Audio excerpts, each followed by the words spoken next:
Thanks everyone for coming. This week we're really excited to have Colin Baillie with us. Colin is co-founder and architect at Baillie Baillie, where he works alongside Megan Baillie and Tom Stark. The practice aims to create projects which are simple, refined, and pragmatic. The studio is also interested in environmentalism, using natural materials, and trying to get projects with longevity and durability. I'll pass on to you, Colin. Okay, thanks very much. Thanks for the intro. Thanks everyone for coming out. It's really nice to be here actually in person and not doing this online after obviously the last few years. So thanks very much for having me. And also just to say, I was just having a chat with the guys there. I think the Society's put on a really good series of lectures this year. So I feel like I'm in very good company being invited to come and talk to you all. So thanks for that. I'm going to talk about several of our recent projects this evening, including this one, Gadara Farmhouse, which is our largest completed project to date as a studio. We completed this just towards the end of last year. But also I wanted to talk a little bit about some of the work that we've done over the years, sort of before this or leading up to that, and just talk to you sort of briefly about that. So I started the practice around 3 years ago. I started working full-time, and it was mentioned there that I co-founded the practice. I initially co-founded the practice with my brother, Martin Baillie, who we kind of worked on a number of projects, competitions, and kind of early commissions before we actually sort of formalized the studio as a practice, or as a business, I should say. So I think we did about 10 competitions in total, which were all sort of done while we were working for other offices.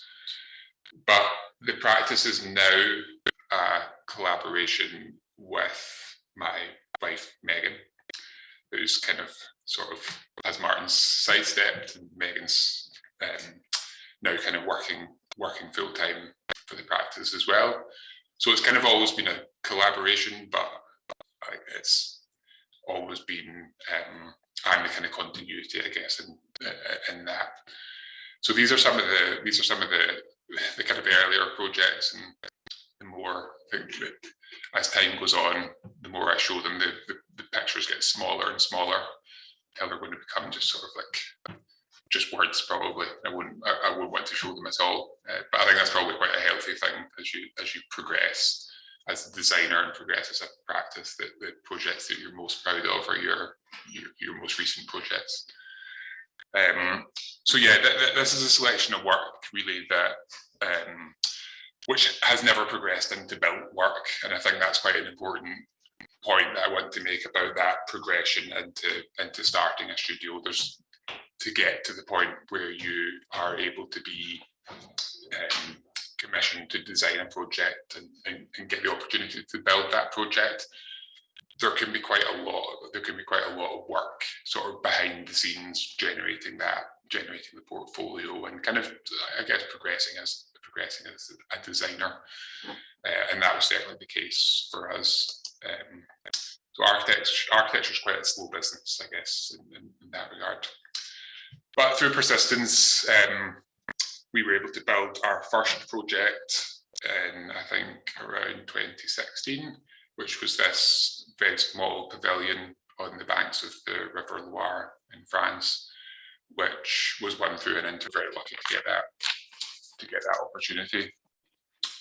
And then sort of around the same time, through collaboration with one of my former tutors, Charles Rattray, we were able to work on this house, which is just actually quite close by to here in Bealside. So reworking of a Victorian semi-detached house to make a new street facade. So this was also an excellent early opportunity to really start to learn the process of building, constructing architecture, which is, you know, so much of what you do in practice, and so much in a really significant way is is what you need to learn while you're in practice, and learn through doing. It's the bit that you can't teach really when you're at the stage you guys are at the moment. But I also wanted just to sort of pull back a little bit and kind of talk about some of the interests and preoccupations that I have and that we have as a studio. And I've always been interested in the city and urban questions and architecture. And this was a drawing that I made when I was in my final year of university, part of my thesis. And I'm interested in streets, squares, courtyards, lanes, the spaces between buildings. And I've included this drawing because it really sort of exemplifies the idea of building as negative space. In a way, it's the kind of the inverse of an object, building. And that's an interest that I kind of continued to explore through some of my teaching practice at Dundee School of Architecture and also at Strathclyde over the past few years. These images are of student work, which really directly take that idea of an embedded urban building, and I ask students to sort of explore that idea as building as negative space, or a structure of spaces, which really is about kind of architecture as a background for everyday life.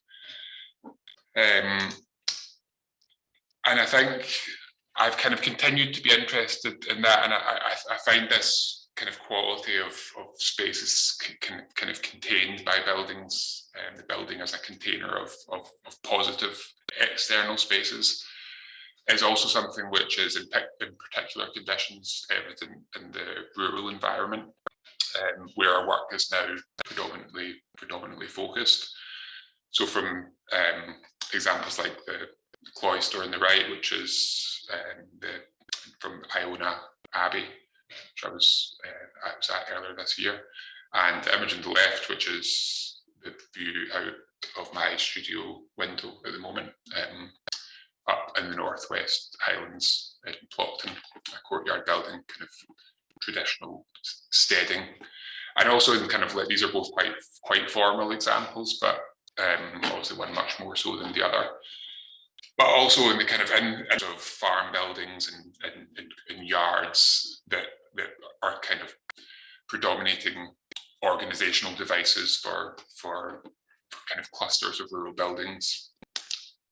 So I think when you're making rural architecture, you're kind of inherently working often in open space, and you're kind of placing an object in the landscape.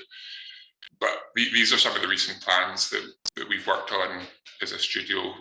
These are the plans, ground floor plans of 6 different individual houses. And I think in kind of each of them, to lesser and greater extent, there's an idea about the space between buildings.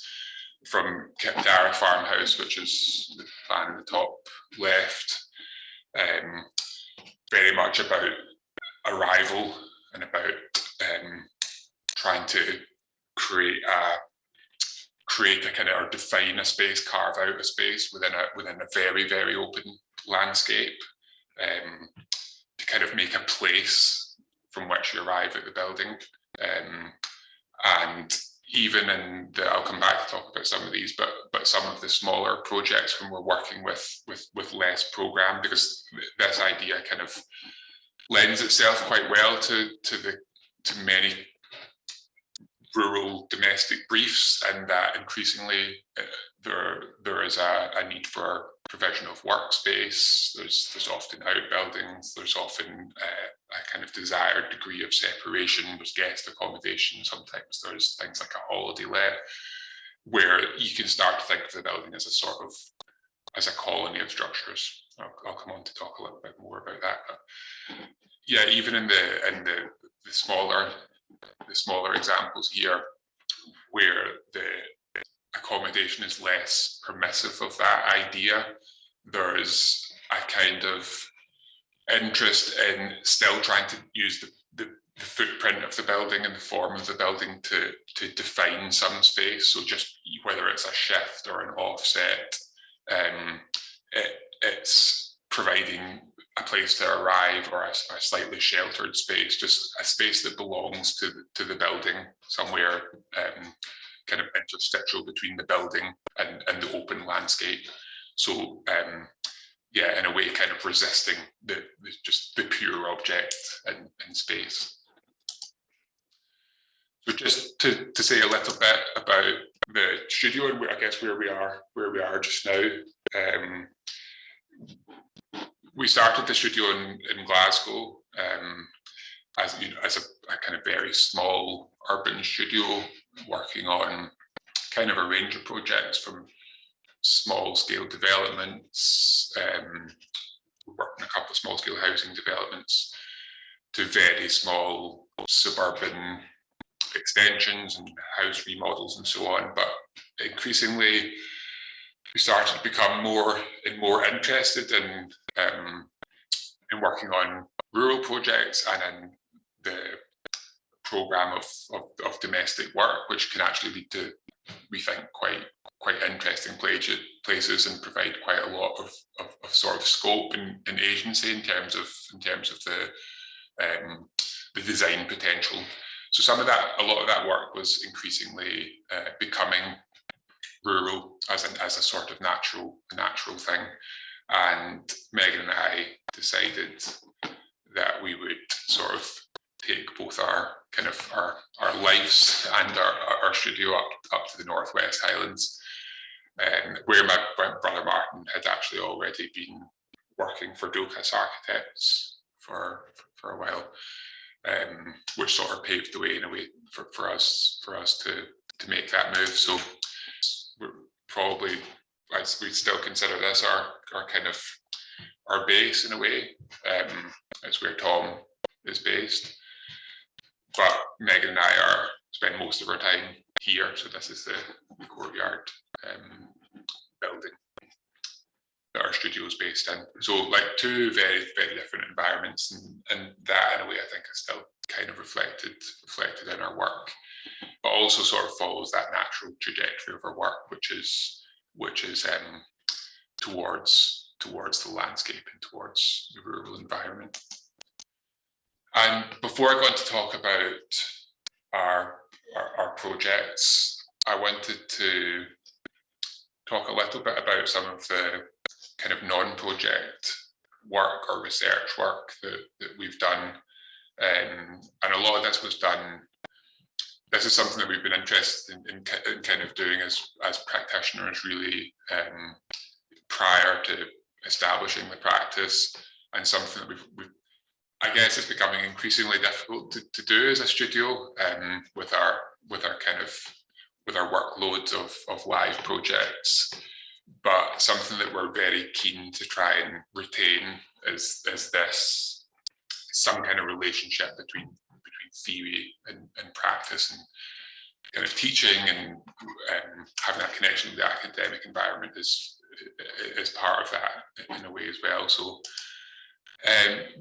these are just a couple of photographs from two exhibitions of our work that we've put on. The one on the left was with several other architects in Gayfield Square in Edinburgh, and on the right in New Glasgow Society exhibition space in Glasgow. And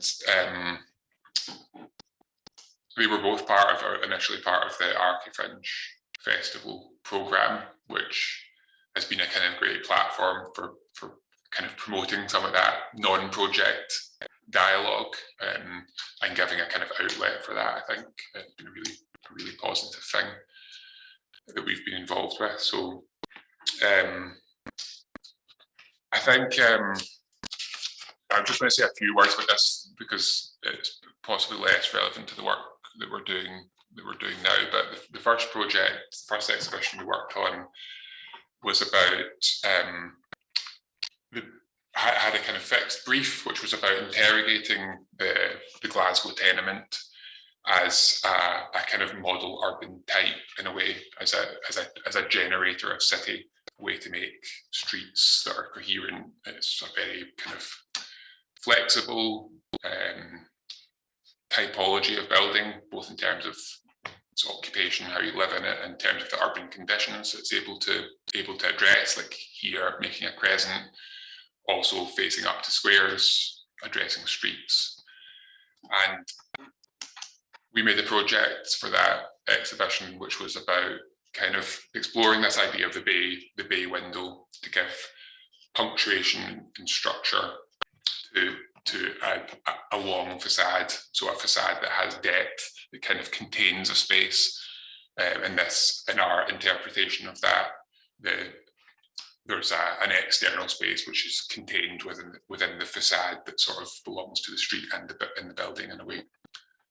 And I think this also sort of speaks to an interest we have in history and looking at historical precedents in order to inform contemporary approaches to our work. So that's kind of something that we do, I think, as part of our process in pretty much every project that we work on. And I mentioned this sort of trajectory towards the rural as we started to progress towards that. We were kind of interested in, having done so much sort of urban thinking, I guess, through university and in our kind of early in our lives in practice. We were quite interested in kind of focusing that lens a little bit on the rural environment and trying to sort of understand a sort of basis for working in rural Scotland, and particularly in the Highlands, where we're now largely based. So and I think so. This project is again about sort of observation of a historic type and an approach concerned with types. And this image is of, so this is obviously a topographical plan. All of the black circles that you see in this plan are individual historic settlements, all of which are no longer existent. So it's a sort of historic drawing of overlaid in a current topographical plan, showing the extent to which, in this case, Strathbrora in the Northeast Highlands was formerly inhabited. And this kind of came out of a discussion with an organisation called Community Land Scotland, who we sort of worked on this project with. And they were interested in kind of mapping this, because there's a lot of discussion. There's been a lot of discussion in recent years about mapping wildland in Scotland, and which is also something I'm interested in. But Community Land Scotland were sort of raising the point that a lot of the areas that are documented or being included in wildland maps actually were formerly quite densely inhabited. So we started. So we Martin and I decided to kind of probe at that a little bit further, and we went to Strathbrora and surveyed a number of what we refer to as clachan settlements. And this is one example of one of the settlements in Strathbrora. And on the left, the image on the left, you can see what kind of condition they're in now, but what you do have on this on tracing of the historic footprint of the buildings. So we were interested in this kind of uniquely Scottish and Irish settlement pattern, which is kind of characterized by a very close relationship to the environment, to ecology, to the landscape. They're kind of notable in their lack of any evident structure when you look at the plan drawings.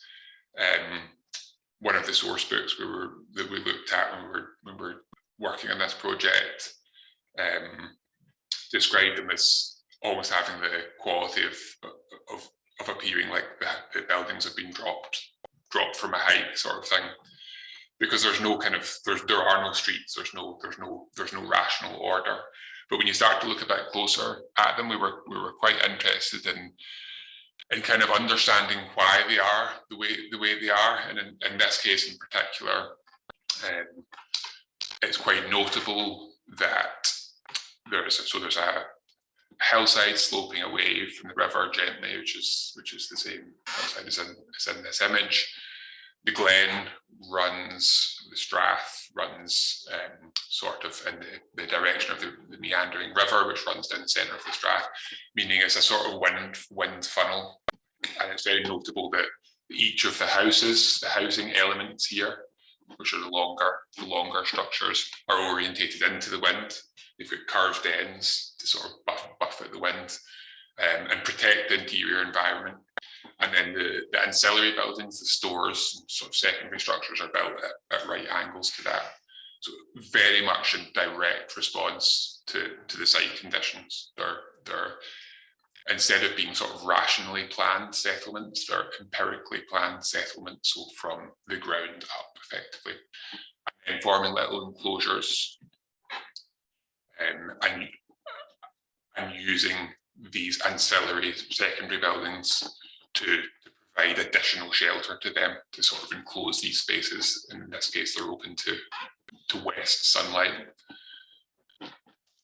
Quite informative, and they're also very kind of interesting in their sort of physical attributes and in terms of the very few that remain in existence. So this is in Gersden and on the Isle of Lewis, also often referred to as the Black House Village because there are so few of them remaining.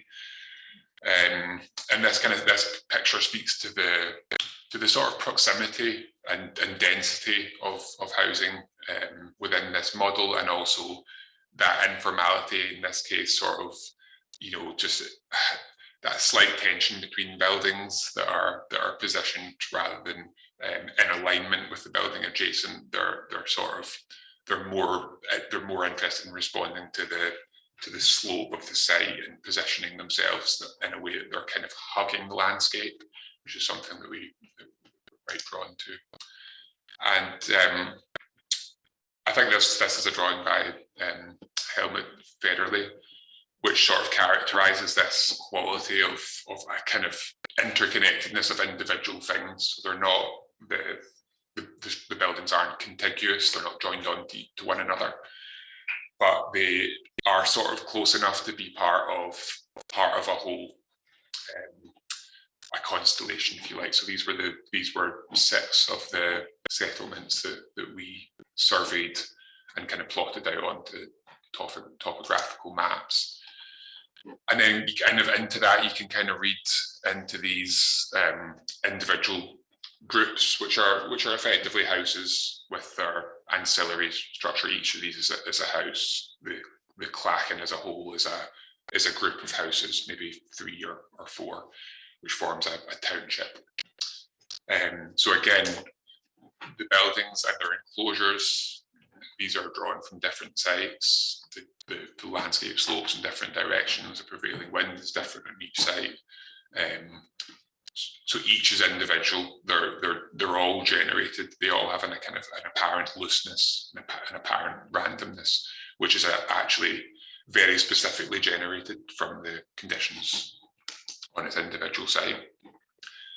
And to sort of kind of bring some contemporary thinking to bear, or in this case, modernist thinking from Peter Aldington. It's a project completed in the 1960s at Turn End, kind of starting to draw some parallels between some quite specific small-scale housing projects from the 20th century that perhaps share some kind of synergies with this idea of rural density, and in this case, very much enclosures, kind of creating a shared space of arrival. Houses that are quite close to one another, but also have degrees of privacy. And also another of our interests, which I guess is vernacular materials. So we're looking at vernacular settlements here, and the Black House is obviously a Scottish vernacular building type. But we're quite interested in that kind of low tech quality that architects like Peter Aldington and also Jorn Utzon brought to some really interesting projects in the 20th century, using natural materials that we've kind of that we've always worked with, and in the case of Turnend, it's very much the language of an English village vernacular, but a completely contemporary vocabulary, a completely contemporary language of forms and of proportion. So again, kind of drawing some similarities between the clusters of Clachan settlements, and in this case, Utzon's Kingle House is kind of formalising something in a similar way into a kind of a repetitive module.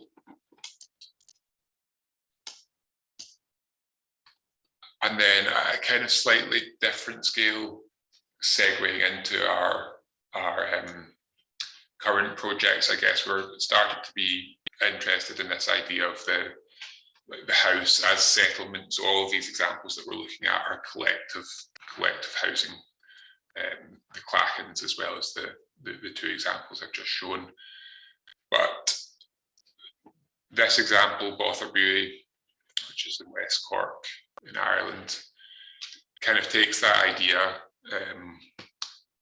and embeds it in a rural villa, effectively, forming a little. And this project was kind of inherently informed by Clachans in Ireland, drawing on that kind of that looseness and responding very directly to the topography, but as this plan shows, with a very 20th century constructional logic. And another Utzon project, drawing quite heavily in Utzon. I think there's one more Utzon project in this lecture, I've just realised. Canley in Majorca, which was Jorn Utzon's own house in the 1970s, I think. Which again is sort of like speaks to this idea of the house, the residential programme as a kind of colony of structures. This was actually developed, as was Botherbury in a way, because there's existing structures on the site in that case. But in the case of Canley, it was added to, but it wasn't added to in a formal way that extended the initial language that the first part of the house established, which I believe was this sort of courtyard structure. It was added to in a very sort of deliberately casual way to take in slightly different views, to respond to existing landscape features, trees, and so on, and becomes like a little settlement where there's a sort of market square around the courtyard element, and then little individual structures that make up a kind of sequence, all forming part of one house. So yeah, just to I guess to use that as a way to contextualize the projects that we're working on at the moment. I'm going to speak about some of our projects now. I'm just going to do a wee time check. Okay. So the first project I'm going to talk about was, I guess, chronologically the first of this of the projects of this type that we've worked on, and that's a kind of accumulating thing in the studio at the moment. But this was the kind of genesis of that, I guess, which came directly from the work that we've just looked at. So we were commissioned to design this house just at the point we were sort of becoming interested in some of these ideas. It was a great opportunity for us. So I'll just say a little bit about the site for this project. It's a woodland clearing, which in many respects sounds like a very interesting place to work, a very interesting place to make a building. But in actual fact, it's quite a featureless site. So the aerial photograph on the right here, just see where my mouse is.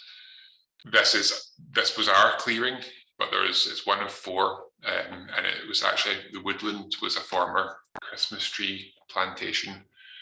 So it was a commercial woodland that effectively had just been left for about 30 or 40 years, I think. So it was surrounded by larch, quite densely planted and really quite tall. And the site in total was about 4 acres, the clearing being about 1 acre, which is quite big.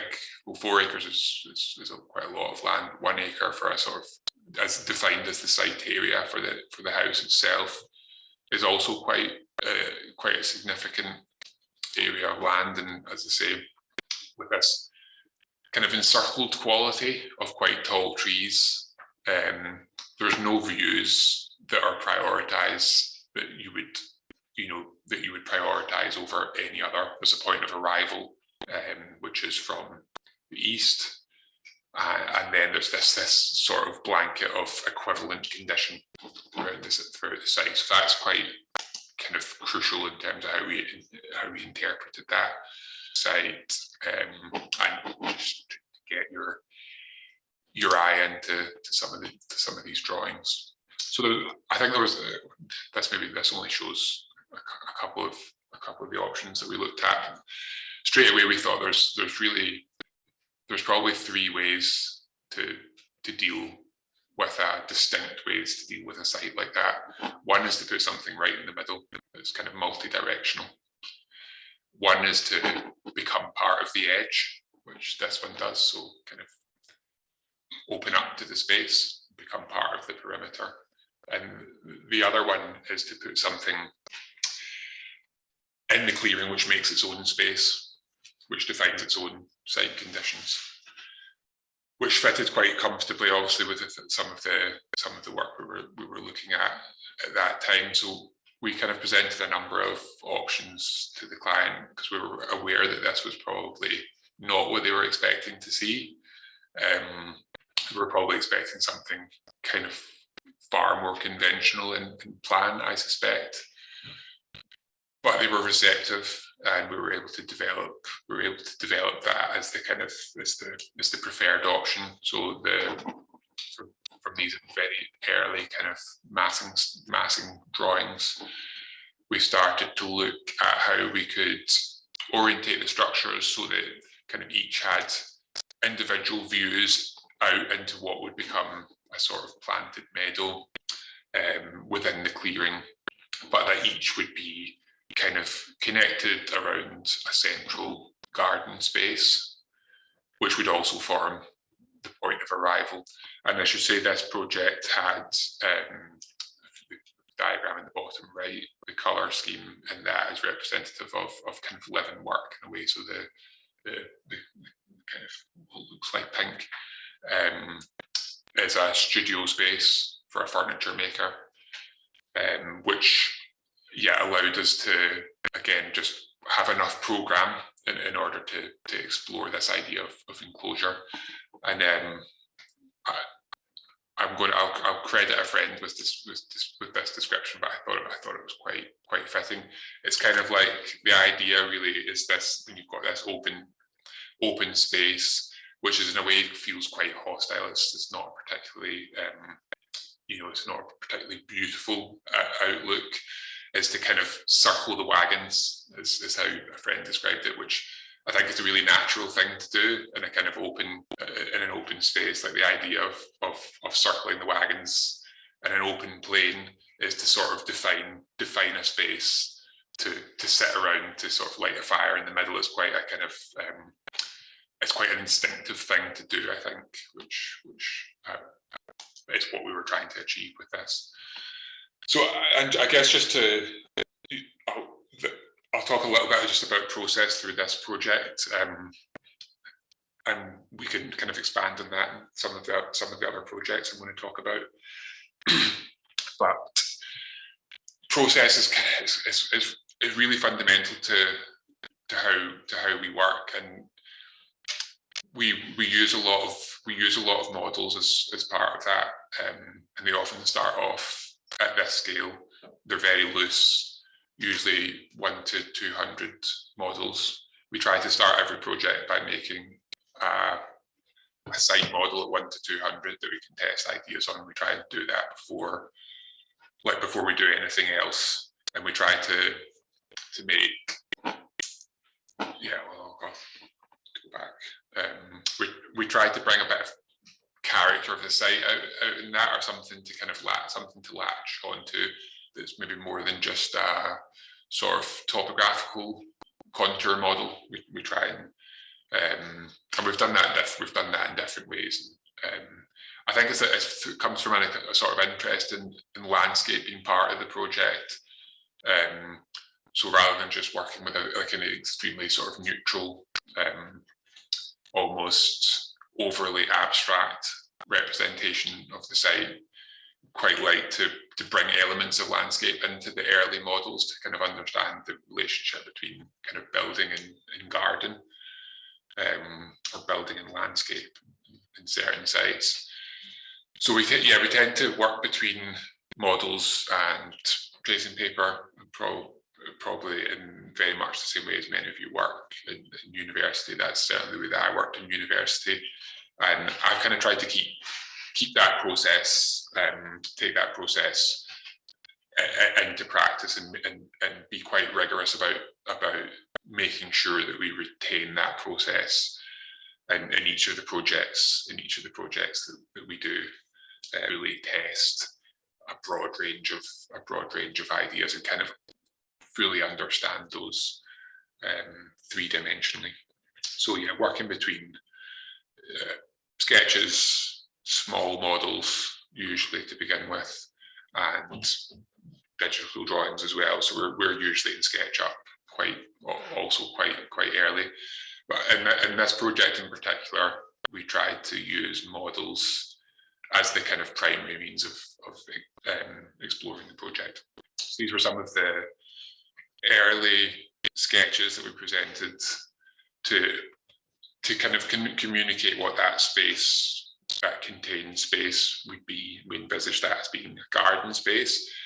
And we're interested in this idea of the Ingawa, which comes from Japanese traditional architecture, which is, the word Ingawa describes the peripheral space around the perimeter of building, often around the courtyard, but also the exterior of buildings. Japanese temples, so it's the covered space, which is covered by the eaves, and usually is defined by a raised timber terrace. So in this case, we were interested in kind of making a sheltered edge to the courtyard and using deep projecting eaves line to create that. So I think in our planning proposal, the eaves projected by 1.2 meters, so enough, which we felt was enough to sort of draw a bench under. And, it could be pouring with rain in this kind of richly planted courtyard, and you could kind of sit and enjoy that as kind of part of the experience of the space. So we started to, again, just trying to work through those ideas consistently using models. So this is a 1 to 50 model where we were really sort of further developing the form and materiality of the building, and we were trying to keep this quite economical in terms of its construction, which is something that we have to kind of do to a degree in all of our projects, but we're quite aware in this case that it's not the most efficient. It's not the most efficient form to floor area ratio.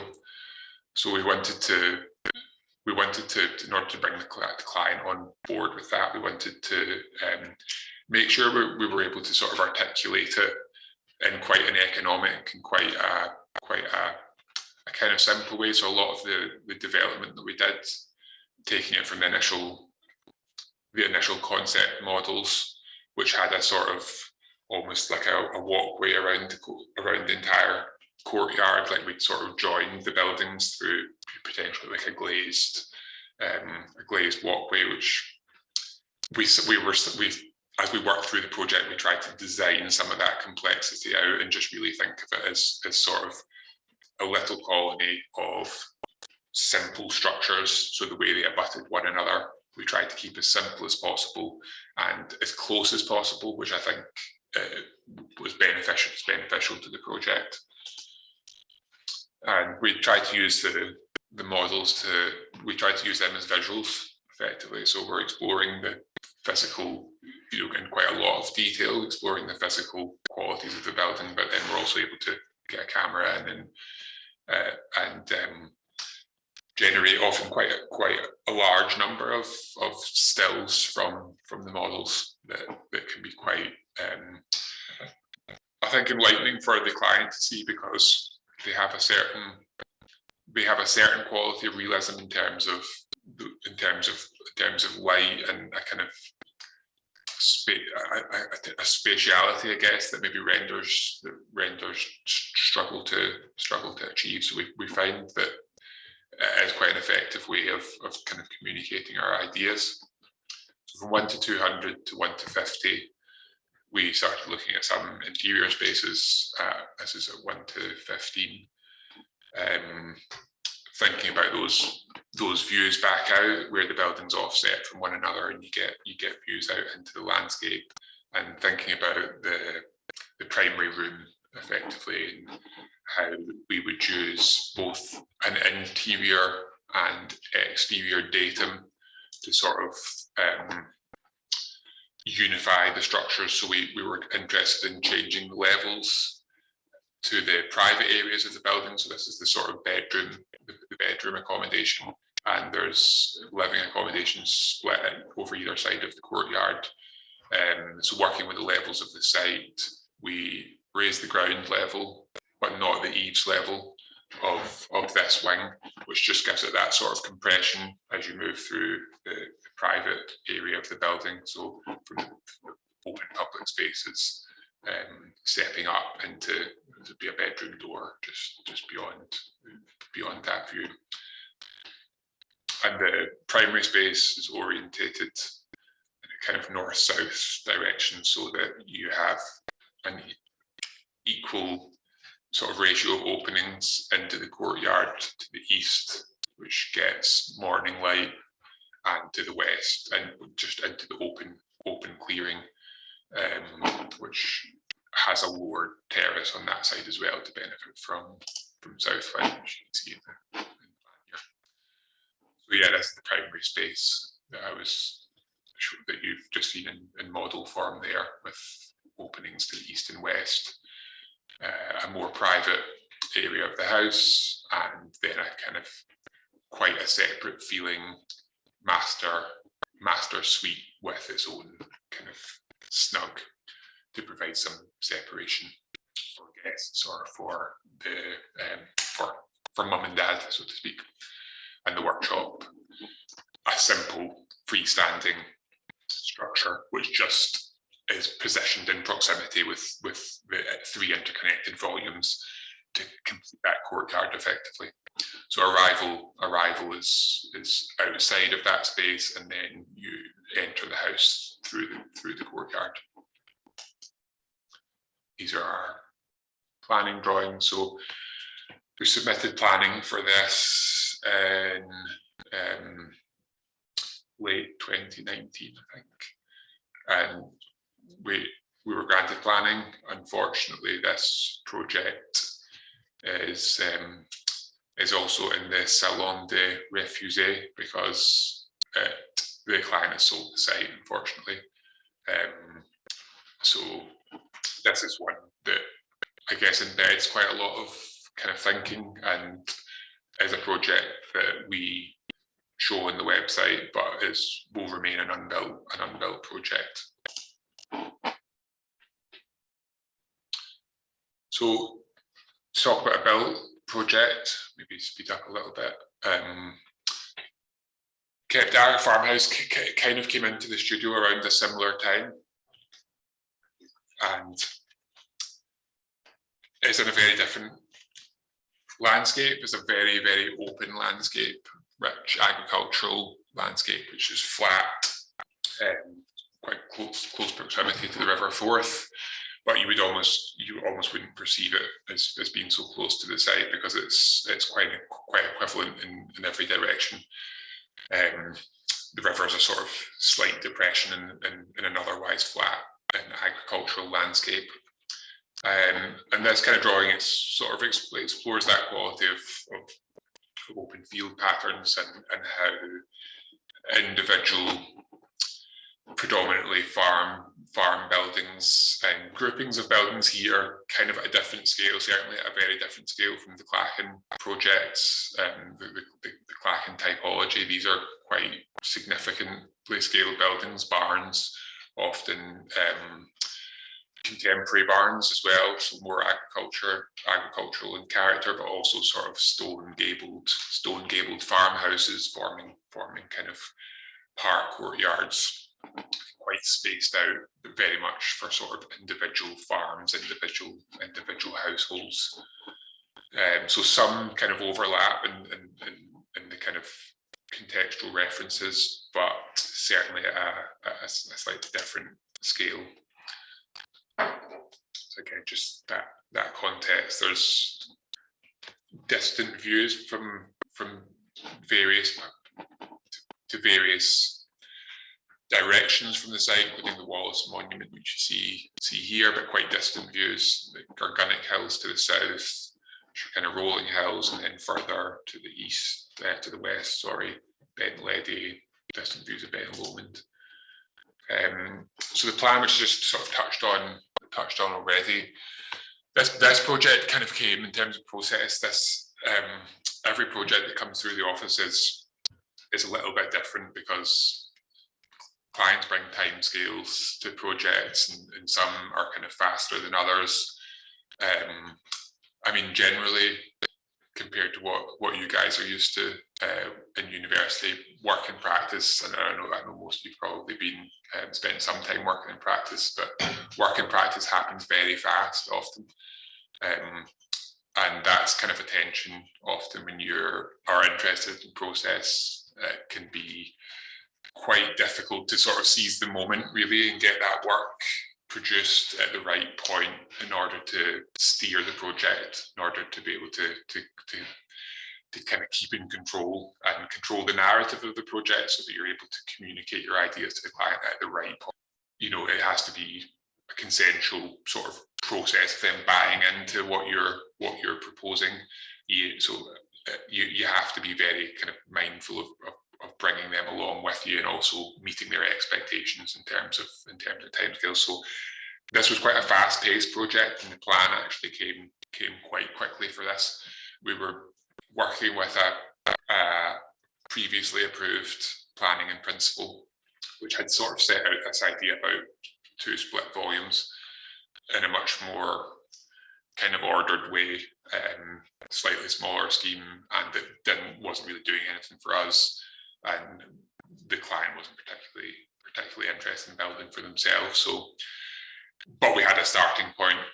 We also had a starting point in terms of materials, because the client was quite clear that they wanted to build a stone farmhouse.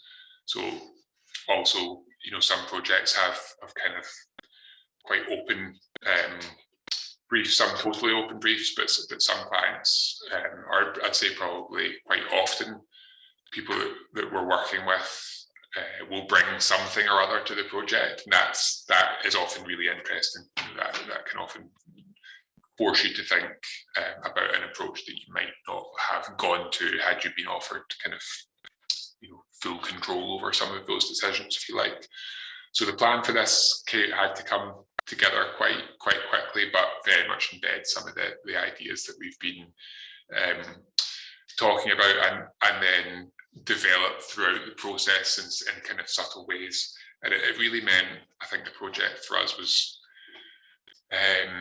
really an exercise in details. It was about taking something that was quite simple. We arrived at a plan that we were happy with working with, and that the client was happy with, and then we just sort of used the remainder of that process through the planning and on to site, just to kind of really try and refine what we had, you know, to try and refine the details of that. So it came about maybe not our usual way. But these were some of the kind of early process things that we did. So this was a 1 to 50 model, starting to just convey that idea of an arrival space.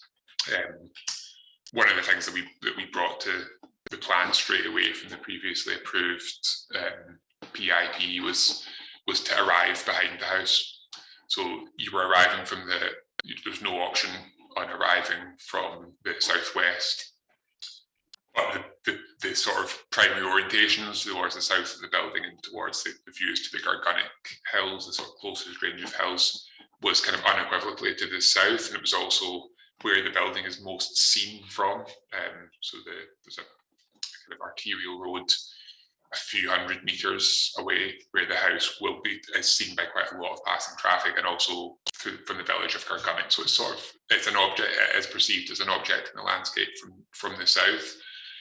So we sort of immediately flipped that and brought the arrival in behind the building effectively, and this is a very functional courtyard, unlike the house in the Woodland Clearing, where the courtyard is a sort of pedestrian place, but it's a room of the house effectively. This is very, very different from that. It's a utilitarian space.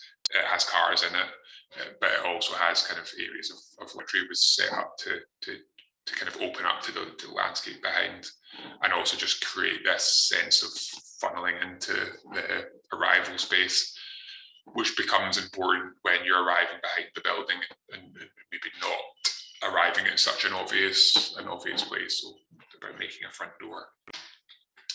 So the front door is here at the junction between the buildings. And these are maybe this model less so, but this was a very fast model, made out of Kappa board at 1 to 25, photographed quite quickly to get a sense of the space, which is quite a large open plan space, kind of significantly larger than some of the other ones that we've worked on. So again, this was about detail, about trying to achieve a really kind of geometrically clean volume. No wall above the window heads, taking the window tight to the junction between the roof and the wall, and then making sure that was absolutely continuous through the ground floor, making sure that the apex of the roof met in a clean junction, which involves concealing structure, not having that little strip of flat section of roof, and a continuous ground plane, which is a concrete poured concrete floor, which speaks to the sort of agricultural references that are embedded within the project. And then this is also about detail, thinking about the facade, this timber element to the facade, which kind of addresses the more protected area of the courtyard, with stone kind of facing out into the landscape, reflecting that quality of the ground floor windows running all the way up to the ceiling. That happens in where there's an upper floor as well. So the window head's tight to the ceiling. The ceiling line is marked in the exterior of the building by a step in the timber cladding, and then the upper window running to the eave. So there's a sort of sense that the upper windows are sort of hung from the eaves, and then the lower windows are kind of hung from this stepped datum. So the gutter has a step, and then the first floor cladding has a step, which is also about kind of weathering. And then there was other areas where we wanted a different kind of order of windows, which were about smaller punched openings. So there's kind of two scales. There's large windows, bathrooms, and so on, where we wanted to just be able to kind of perforate those planes. And in the stone detailing, we want to be very reductive. We're using this Caithness stone, which is a rubble stone construction, which is back bedded, so it has open joints. The mortar is sort of like set maybe 25 mil back from the face of the stone. so it feels like a dry construction. And we wanted to kind of eliminate, we're using this traditional material, we're using quite traditional forms, we're playing with proportions and the scale of the window openings, kind of upsetting the kind of expected reading of what stone can achieve. So there's very, very, very, very large span in stone and a kind of very thin, just the depth of the floor expressed here, like with a ceiling window running all the way up to the ceiling and a cell running all the way down to the upper floor. Not expressing any coin stones, any lintels, so kind of stripping away the expected kind of traditional language of stone, because this is stone effectively as rain screen construction, as cladding. It's a framed building with a stone skin effectively, so we wanted to kind of express that. But at certain moments of the building, it also has a very kind of muscular quality. So again, this is about detail, taking a window jamb like hard up to a chimney, so that the chimney just feels like kind of an anchor on the site, quite a vertical element. Window right up to gutter, jamb right up to chimney. Very kind of sharp and clean, precise meeting of things, which was all entirely new to us in terms of how to achieve that on site. So it's something that you kind of draw and sort of think through. But then with the responsibility of taking a project on site and constructing it, there's a whole other level of kind of understanding and working through how you achieve that. And I have to say that was it was pretty steep learning curve for us in the studio, but we also really enjoyed it and are thoroughly happy with the way it turned out. But it's one of these situations where there's probably points where you thought, there's easier ways to do this, there's easier ways to draw this. There's safer ways to sort of approach this detail, but at the same time, with very careful thinking, refinement, development, you can achieve that, and it's worth it. It's worth that sort of aesthetic care to just to get things exactly how you want them. But I guess just wanted to make the point that there's kind of quite a lot goes into that. It's developing the landscape. It's the model, timber detail model was with this part of the courtyard facade. This is the arrival space. We used reclaimed slates from reclaimed Westmoreland slates, which are from the south of England. The stone is Caithness stone from Caithness in the north of Scotland. Charred Akoya cladding and brushed Akoya cladding, so charred and then brushed back to reveal the grain for the front door. The staircase also involves quite a lot of kind of painstaking detailing, even just things like coordinating this idea of making the first tread out of the same material as the floor, and then kind of starting the stair from that point, starting the timber stair from that point, which was about sort of defining a space for the stair within quite an open hallway, so that it didn't feel like something that was just sort of arbitrarily dropped down. We wanted to create a plinth for it effectively to kind of ground it, and then this really, really quite big thing, so almost 2.5 by 2.5 meter square window looking back out into the landscape from the half landing.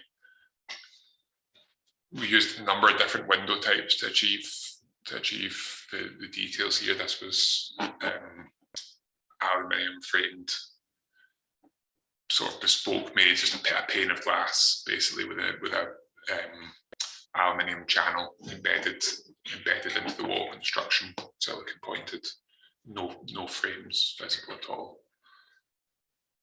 And then that primary living space, which we have looked at in the 1-20 model. pretty much achieving everything that we wanted to with this. The fireplace kind of evolved quite a lot. This was about wanting to create a centerpiece to this most important room in the house that wasn't about the TV effectively. So all the technology is concealed within this sliding shuttered screen, so that can be sort of closed off, and the space can be allowed to feel minimal and calm. No skirting, the shadow gap detail, and used big precast. We got precast elements made to form the hearth to the fireplace. We'd originally hoped to do in situ concrete, but kind of developed for constructional reasons a method of doing it in precast, which we're ultimately quite happy with. I think each of those elements weighed about 4 tons. Scale of openings, kind of quite hard to maybe appreciate from some of the external views, but these are really tall windows. That window's I think 2.6 meters, so quite like unconventionally tall feeling in the space, and then full height doors to important rooms, to the public rooms, which that door was made out of smoked oak to match the staircase. Conscious that I'm pretty much out of time. Do you want me to keep going, run through a couple more projects? I'll go through these projects quite quickly, and I think the first two that I spoke about there are kind of the ones that I'm most interested in talking about, and kind of set out quite a lot of the thinking behind some of the other ones. This project is in the Northwest Highlands. It's a much smaller project. It's on a hillside, steeply sloping hillside, and the site has an existing bungalow on it, or had an existing bungalow on it. It's just been demolished. It was made of what's called Doran construction. Don't know if you've ever come across that in practice, but it's a sort of mid 20th century precast panelized construction method, which is effectively at the end of its lifespan. And you can't, mortgage lenders won't lend you money to buy a house made out of this stuff, because it's basically just considered to be a flawed construction method. So the house sort of, it was a prerequisite that the house would be demolished. It has an amazing site, and it's kind of drastically underutilized by this building. So as I say, I'll move through this quite quickly, but maybe make a few key observations that differ from the projects that we've talked about. This is the bungalow on the side plan in section, effectively, and this is our proposal. It's a mono-pitched form, leaning back into the hillside and cranked, partly to help us define a terrace space in here, but also partly because this really big tree, which sits sort of right in front of the eye line of the building, and in summer is quite a visual screen. These trees are much lower, and this tree is also outside the site boundary. The client was quite keen to keep all the trees on site anyway, but it wouldn't have been within their power to prune this tree back and take advantage of the view. So with that, for the public spaces, to look up a kind of distant glen across the other side of the loch. This was a diagram that sort of, this was the sketch that sort of unlocked that structure of two chimneys, one serving the primary living spaces, and the other serving this terrace space that when you pull the buildings apart in that way, you kind of generate these two spaces, one behind the building, more utilitarian, to kind of organise a sort of backdoor service side, and then one in the front of the building, which takes advantage of the views. Our 1:200 model made early in the project. So one of the things we were interested in this, and we've taken this into several of our ongoing projects, is kind of interest in vernacular Highland construction materials. So the White House, this is a photograph I took of a house nearby where we live. There's a kind of significant amount of modern, contemporary, recent Highland architecture, which interprets the sort of whitewashed vernacular with very smooth, sort of crisp, modernist, modern render systems. But I think there's a lot more richness to the material of the historic structures than that. They're lime washed, this kind of slurry pointed over stone, so kind of deep pointing because it's designed to be painted, filling up the joints, and then lime washing over the top of that. So it's got this like quite rich textural quality, which weathers much better, and also the natural lime lasts much longer than any sort of smooth contemporary render system. So we wanted to explore using a different material palette for this project. This is a project by Dom Hans van der Laan, which uses language of slurried brickwork to create this monolithic quality. So sort of lime slurry over the top of brick in a similar way to the Highland vernacular of slurried mortar and whitewash over stone.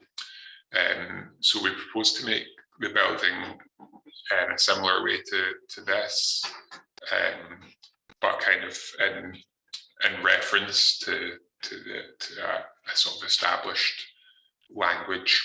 I haven't talked about this project, but this was a point of reference, as was this. Another one I've talked about this is Botherbury. This is our proposal. So the two chimneys kind of end up being drawn onto the corners and have a sort of dialogue with one another. So there's two blocks, both very similar in scale and form, but pulled apart.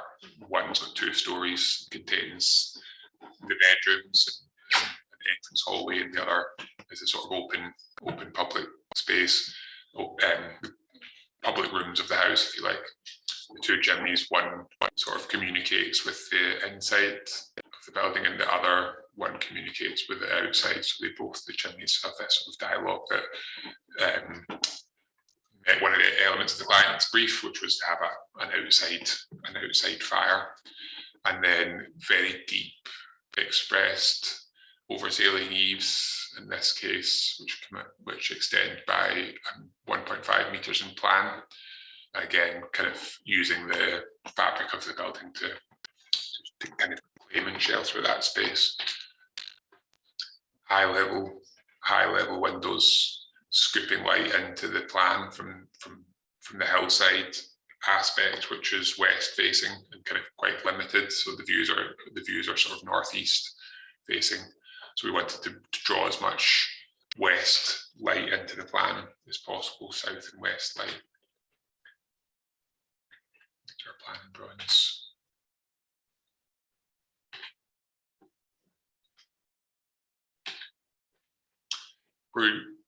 This house is actually just starting on site at the moment. This is the enabling works for the project to start on site. We're hoping to build it in CLT. That's currently being sort of agreed upon, we hope. So it's going to be a cross-laminated timber internal structure with glulam beams, making up quite significant spans,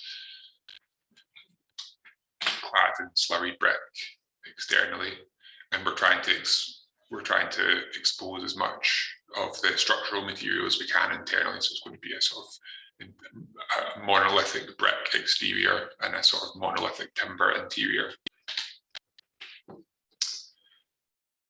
This is kind of another house in a woodland clearing, strangely, but with quite a different approach. So there were a number of sites, quite a different context, and actually a native birch woodland. We looked at a number of different sites for positioning the building, kind of looking for existing gaps in the trees, which would be obviously environmentally provide the best opportunity to position the house, but also in terms of planning context, be the most opportune places to build. The client was quite keen on the idea of living in the woodland. So while this might have been a sort of simpler site to build on, perhaps, we ended up pursuing this site as an option. So again, very much a clearing in the woods, and reflecting some of the same conditions, like it's a building in the round in a way. But we took quite a different approach for a number of reasons.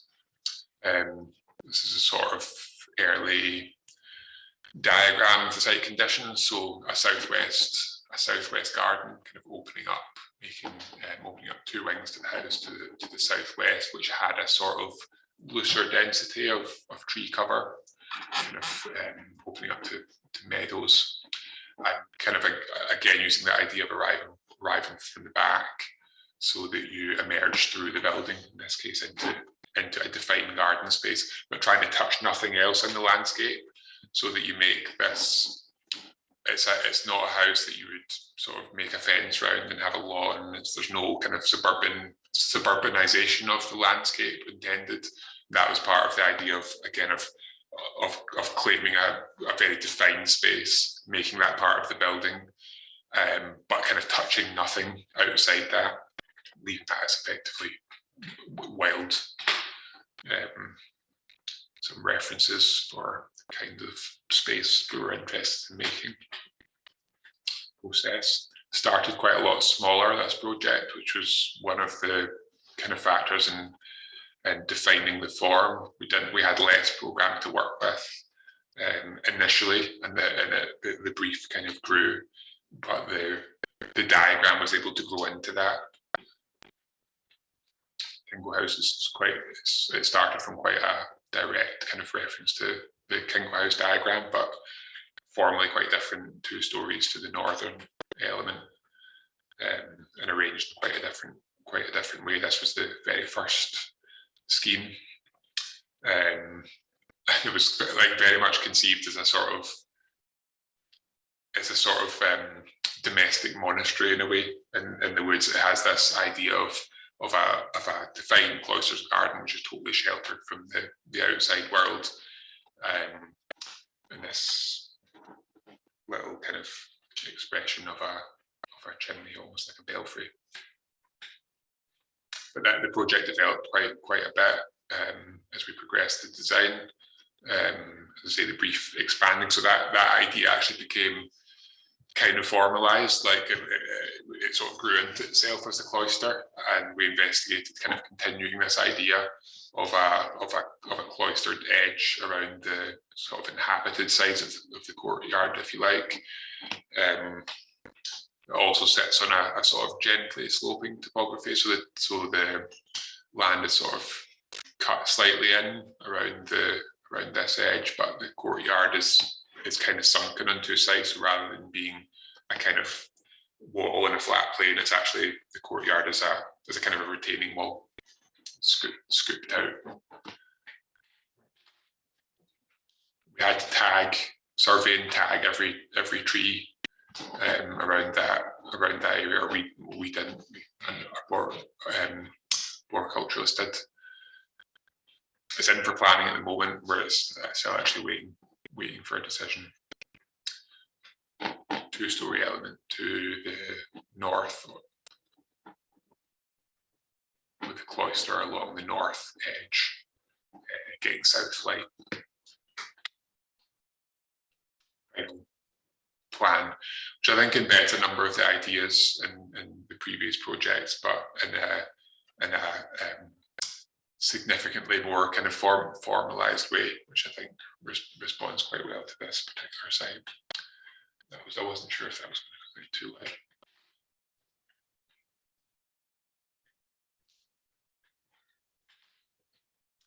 I'm going to stop there. I've got another one, but in fact, I'll just show you the images of it. I'm not going to talk about it, but it's something that we've just recently done, which sort of, I think, brings all of these ideas into sort of kind of satisfactory culmination. So it's looking at a small housing project. So it goes right back to the Clachan project. So a number of individual houses organise around many of the same principles, and using that idea to explore a sense of rural community. Thank you very much.